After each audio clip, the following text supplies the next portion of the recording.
இப்போ நம்ம வீட்டு மரப்பொடி மசாலா ஐட்டம்லாம் நல்லா வறுத்து சுத்தமா நம்ம வீட்டுக்கு எப்படி செய்வோம் அதே மாதிரி நாங்க செஞ்சு எல்லாருக்கும் கொடுத்துட்டு இருக்கிறோம். முருங்கை பொடி, பிரண்டை பொடி 500 சர்க்கரை இருந்தாலும் நார்மலுக்கு 100க்கு 100 கொண்டு வர்ற சர்க்கரை கண்ட்ரோல் பவுடர், நிறைய சத்துக்கள் நிறைந்த சத்து மாவு, செட்டிநாட்டு பிரியாணி மசாலா, பருப்பு பொடி, கருவேப்பிலை இட்லி பொடி, செட்டிநாட்டு சாம்பார் தூள், ரசப்பொடி, மாங்காய் ஊறுகாய், 12 விதமான மூலிகை சேர்த்து காய்ச்சி எடுத்த ஹேர் ஆயில், ஆவாரம் அரப்பு பொடி. இந்த பொருள் எல்லாம் உங்களுக்கு வேணும்னா கீழே இருக்கிற வாட்ஸ்அப் நம்பருக்கு கேட்டு வாங்கிக்கோங்க.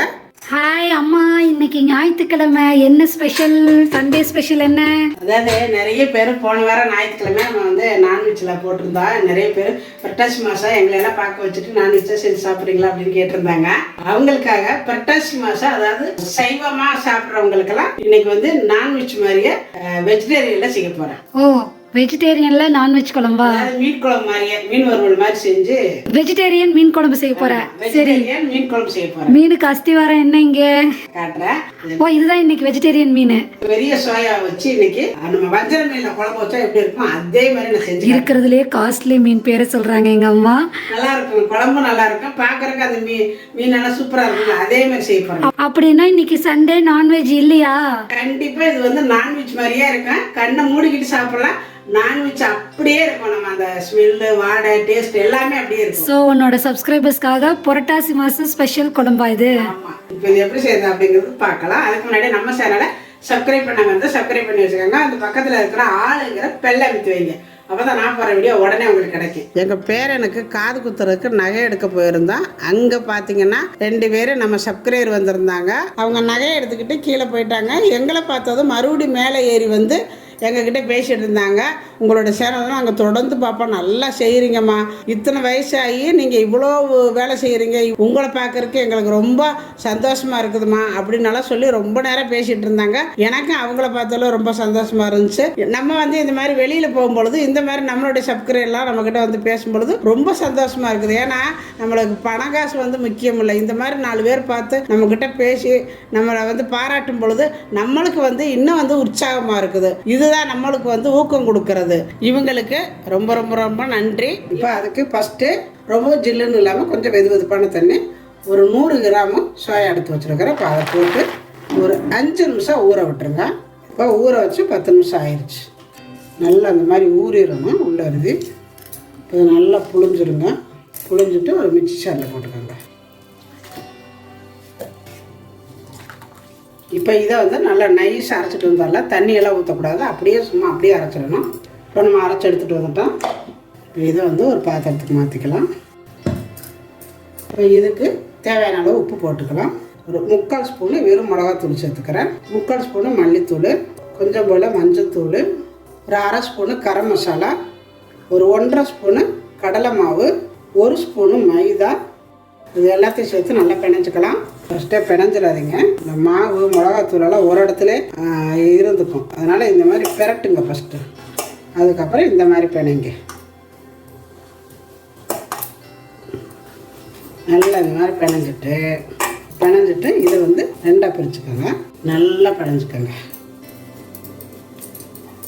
இந்த மாதிரி எங்கேயாவது ஓட்டு இல்லாமல் விரிசல் இல்லாமல் பார்த்துக்கோங்க.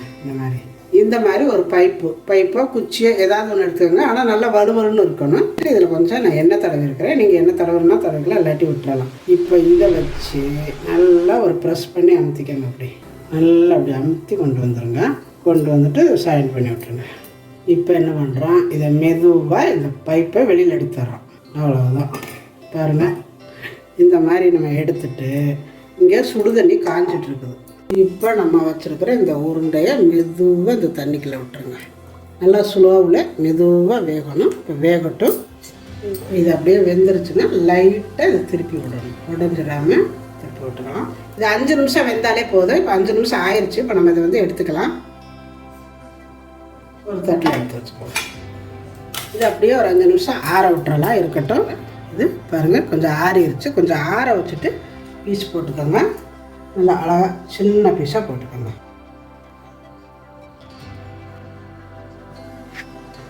பார்த்தீங்கன்னா இங்கே வடைச்சட்டி வச்சு கொஞ்சம் மேலே எண்ணெய் விட்டு வச்சுருக்கிறேன். பாருங்கள், நம்ம வந்து துண்டு துண்டாக வெட்டி வச்சுருக்குறோம். இப்போ இதை எடுத்து ஒவ்வொன்றா போட்டு நம்ம பொரிச்சு எடுத்துக்கலாம்.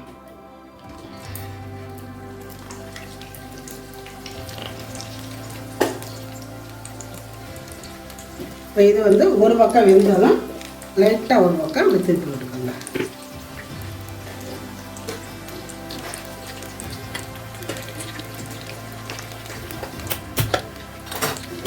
இல்லை இப்படியே கூட சாப்பிட்லாம், நல்லா கட்லேட் மாதிரி இருக்கும். நல்லா இந்த அளவுக்கு வெந்ததும் இதை எடுத்துக்கலாம். வெயிட் பண்ணிட்டு இருக்கிறாங்க எப்படா எடுப்பாங்க, சும்மா சாப்பிட்லான்னா நான் வந்து குழம்பு வச்சுட்டு தான் தருவேன்னு சொல்லியிருக்கிறேன். பாருங்க 2 பேரும் அப்படியே இருந்து பக்கத்தில் இருக்கிறாங்க. பாலுக்கு பூனை காவலுங்கிற மாதிரி நாங்கள் எங்கள் அம்மா இங்கே 2-3 பீஸ் இருக்கு பார்த்தா அதுன்னா என்னைக்கே போடல. சரி எப்படா எடுத்து வைப்பாங்க, ஒரு கடி கடிச்சிட்டு போகலாமே வெயிட் பண்ணிட்டு இருக்கோம். சரிங்க, நான் வந்து குழம்பு வச்சுட்டு தான் தருவேன்னு சொல்லியிருக்கிறேன். இதே மாதிரியே வேக வச்சு எல்லாத்தையுமே எடுத்துக்கலாம். இப்போ நம்ம எல்லாமே பொரிச்சு எடுத்துட்டோம். அதே அந்த எண்ணெயை வடிச்சிட்டு கொஞ்சம் போல் எண்ணெய் வச்சுருக்கிறேன். அந்த எண்ணெயில் கொஞ்சம் போல் சோம்பு, கொஞ்சமாக சீரகம் சோம்பு செவந்தாதான் 3 பெரிய வெங்காயத்தை அரைச்சி வச்சுருக்கிறேன். பறிச்சு கொஞ்சமாக இஞ்சி பூண்டு பேஸ்ட் போட்டு இதை வந்து நல்லா வதக்கிடுங்க. இந்த வெங்காயம் பச்சை வாசம் போகிற அளவுக்கு வதங்கிடுங்க. வெங்காயம் இஞ்சி பூண்டெல்லாம் ஓரளவு வதங்கி பாருங்கள், தண்ணியெல்லாம் வற்றிடுச்சு. கொஞ்சம் போல் மஞ்சள்தூள், 1 ஸ்பூனு வெறும் மிளகாத்தூள், 3/4 ஸ்பூனு மல்லித்தூள் நல்லா கிண்டிடுங்க. இந்த வெங்காயத்தோடு சேர்ந்து இந்த மிளகாயெல்லாம் வதக்கிட்டால் சீக்கிரம் வதங்கி போட்டுற மாட்டேன், அந்த பச்சை வாசமெல்லாம் போயிடும். ஒரு 1/2 ஸ்பூனு கரம் மசாலா, ஒரு 3 தக்காளி எடுத்து அரைச்சி வச்சுருக்கிறேன். இப்போ அதையும் சேர்த்துக்கலாம். இந்த மசாலாக்கு தேவையான உப்பு போட்டுக்கலாம். 1 ஸ்பூன் அளவு சோம்புத்தூள் சேர்த்துக்கோங்க. 1 ஸ்பூனு சீரகத்தூள் சேர்த்துட்டு நல்லா வதக்கி விட்டுருங்க. இது வந்து அந்த பச்சை வாசம் போகிற வரைக்கும் நல்லா வதங்கட்டும். பாருங்கள் நல்லா வத்திடுச்சு. அந்த தக்காளி வெங்காயம் எல்லாம் சேர்ந்து நல்லா வதங்கி இந்த தண்ணியெல்லாம் வத்திடுச்சு. ஒரு 1/2 கப்பு தயிர் எடுத்து நல்லா கலக்கிக்கணும். இல்லைன்னா மிக்சியில் போட்டு ஒரு அடி அடிச்சுக்கோங்க. கலக்கிட்டு இதே அரைச்சிடும். இந்த மாதிரி தயிரெல்லாம் சேர்ந்து நல்லா வதக்கிடணும். வதங்கினதுக்கப்புறம் ஒரு 1/2 மூடி தேங்காய் எடுத்து பால் மட்டும், அதாவது 1 பால் 2 பால் அப்படி எடுத்து வச்சுருக்கிறேன். 2வது பாலோட கொஞ்சம் கெட்டியாக எடுத்து வச்சுக்கோங்க. ரொம்ப வந்து தண்ணி ஆகிடக்கூடாது. இதெல்லாம் உப்பெல்லாம் கரெக்டாக இருக்குன்னு பார்த்துக்கோங்க. கொஞ்சம் உப்பு போட்டு நல்லா கொதிக்க விட்டுருங்க. பாருங்க, இன்னைக்கு எங்கள் பாப்பா கிச்சனுக்கு வந்துட்டு அம்மாச்சி என்ன செய்கிறாங்கன்னு பார்க்குறதுக்கு அவங்க அக்கா, அதனால ஃபுல்லா கவர் பண்ணி ட்ரெஸ் போட்டு அவங்க அக்கா வந்து அம்மாச்சி என்ன பண்றேன்பா. அவங்க அக்கா வந்து அவங்க சித்தி வீட்டுக்கு போயிட்டாங்க தம்பியை பாக்குறதுக்கு. அவளுக்கு பதிலாக இன்னைக்கு எங்க பாப்பா வந்துட்டா கிச்சனுக்கு. அம்மாச்சி என்ன பண்றீங்க அப்படின்னு கேட்கறதுக்கு. உனக்கு என்னடி சொல்ல வேணும், நீ சொல்லு. உங்க அக்கா தான் அதை செஞ்சு கொடு இதை செஞ்சு கொடும்பா. நீ எப்ப கேக்குறது? பால் கொடுத்தா போதும். இப்போதைக்கு பால் மட்டும் என்ன கேட்டாலும் நீங்க எதுவும் செஞ்சு தர மாட்டீங்கன்னா 5-6 மாசத்துக்கு நம்ம இருக்கிறேன். பாருங்கள், இந்த அளவு கெட்டி இருக்கணும், அப்போ தான் நல்லாயிருக்கும். இது இப்படியே கொஞ்சம் நேரம் குறைச்சி வச்சோம்னா இந்த எண்ணெயெல்லாம் கசிஞ்சு வரும். இப்போ நம்ம பொரிச்சு வச்சுருக்கிற இந்த மீனை போட்டுக்கலாம். இப்படியே போட்டுட்டு கொஞ்சம் நேரம் அப்படியே விட்டுருங்க. இது வந்து பார்க்குறக்கு உங்களுக்கு வேலை அதிகமாக இருக்கிற மாதிரி இருக்கும். வேலையே இல்லைங்க. அதாவது சோயாவை ஊற வச்சுட்டு அப்போவே அரைச்சி கொஞ்சம் கடல மாவு மைதா அதுக்கு வேண்டிய தூள் ஐட்டத்தை போட்டு நல்லா உருண்டை மாதிரி பிடிச்சி அப்படியே சுடுதண்ணிக்குள்ளே போட்டு ஒரு 5 நிமிஷமா 10 நிமிஷமா வேக விட்டால் போதும். சூப்பரான வெஜிடபிள் மீன் செமையாக இருக்கும். இப்போ பாருங்கள், சைவ மீன் குழம்பு ரெடி ஆயிடுச்சு. நான் இறக்கிட்டேன். நல்லா அப்படியே கொஞ்சம் நேரம் அடுப்பை குறைச்சி வச்சோம்னா அது வாட்டு தானாக எண்ணெயெல்லாம் கசிஞ்சு நிற்கும். நல்லாயிருக்கும், பார்க்குறதுக்கும் நல்லாயிருக்கும், சாப்பிட்றதுக்கும் நல்லா செம்மையாக டேஸ்ட்டாக இருக்கும். பாருங்கள், உங்களுக்கு வந்து அகலமான ஒரு பாத்திரத்தில் ஊற்றினா அந்த மீனோட பேஸ்ட் தெரியும். உங்களுக்கு இதில் தெரியல, நான் ஒரு பாத்திரத்தில் ஊற்றி காட்டுறேன் பாருங்கள்.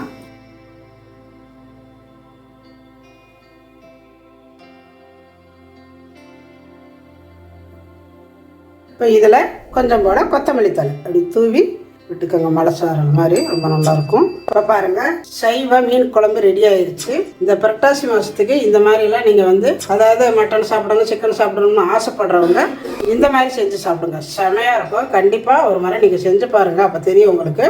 பாருங்கள், நான் ஒன்று எடுத்து வச்சு காட்டுறேன் எப்படி இருக்கு பாருங்கள். பாருங்கள், இப்படி சாப்பிடல நல்லா அப்படியே அந்த மீன் மாதிரியே இருக்கும். கடிச்சு சாப்பிட்றதுக்கு நம்ம மீன் எடுத்து கடிச்சா எப்படி இருக்கும் அந்த மாதிரி இருக்கும்.